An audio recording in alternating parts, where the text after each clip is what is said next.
Yeah, you get the angle. That's not bad, right? Or you could even go back Go. a little and you could stand. Go. You Talk. like it? It looks good? Yeah? You're on. Oh, okay. So you want me to talk about this, right? Mm-hmm. Well, this beautiful house, this is the Grange. The Grange. Alexander Hamilton's house. You know, it used to be next to this church. That was the original location. Shoehorned into that little lot. But of course it wasn't like that when he owned it, lived here. This was his country home. And this landscape here, this is much more like the original Manhattan. This is much more like what Manhattan looked like back in the 1700s when we didn't have all these streets. This was a country home. And this was his country home. Alexander Hamilton is truly one of the founding fathers. He was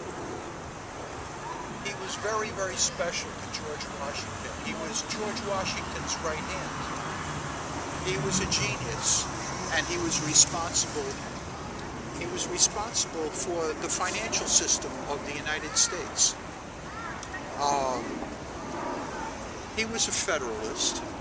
He believed in a strong central government, and he was the author of most of the Federalist Papers, which were responsible for convincing the citizens of the United States to ratify the Constitution. Because before we had the United States of America, after we won the Revolutionary War and separated from Great Britain, we had the Articles of Confederation. So the United States was not the United States. It was a confederation of states, and the states could do anything they wanted. And so it really, you could say that philosophically, Alexander Hamilton, in a major way, was responsible for the structure of a strong central government here. Now, the Assumption Bill. Are you familiar with the Assumption Bill? The Assumption Bill. Well, yes. You see, Alexander Hamilton pushed for that the federal government assume the separate debts of the states after the Revolutionary War to, you know, all the people that fought in the war, you know, and all their other debts. And that was key to this major compromise that led to the federal government being a fairly strong federal government and not a weak. And that was a compromise that led to the White House and the Capitol being... Right, and the Capitol being located in Washington, D.C. Right. And you mentioned earlier that he was from... Oh, he grew up in the Caribbean islands. He was against slavery.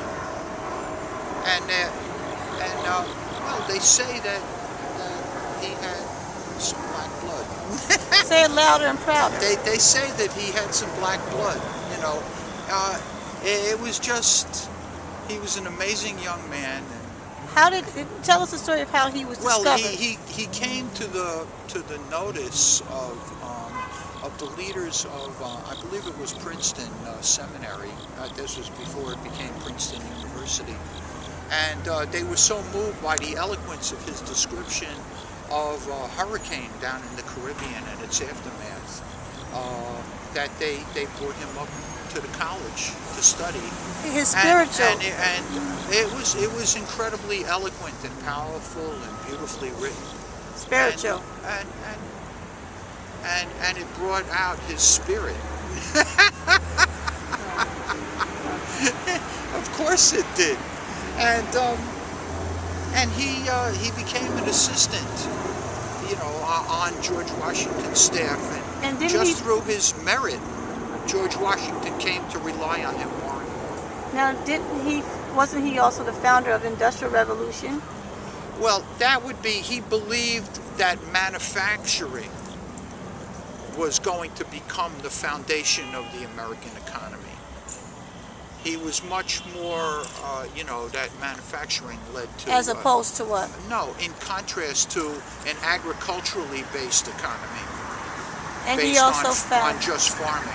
And He wanted America to like not be dependent on imports from other nations like England, right? Where we sent them farm products and they sent us high value added manufactured goods. Fundamental for the whole future.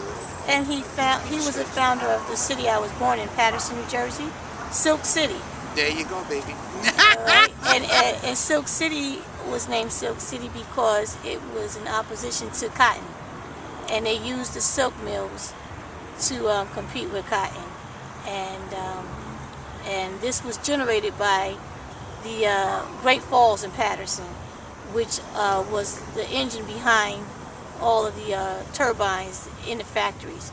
Oh, well, you know, look at that flooding out there now. Obviously, you know, there was a lot of hydropower out there to run the mills. Correct. And those mills, they also spun cotton cloth as well as now, silk. You also said part 2 of this video, you're going to take us to the African Free School, which he was one of the founders. Absolutely. And in New York City. Absolutely. And yeah, the Free School Association and the African Free School, him and John Jay, you know, just, you know, real great people that, you know, there was many things about them. And, you know, people just don't appreciate how and who influential... are you? Well, who am I?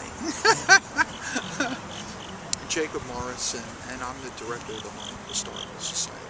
And I want to thank you before we run out of time. The battery is running low. And we have to get you on YouTube before 10 minutes. So let's say thank you again. And this is part 1 of Jacob Morris' tour of Harlem. And thank you again.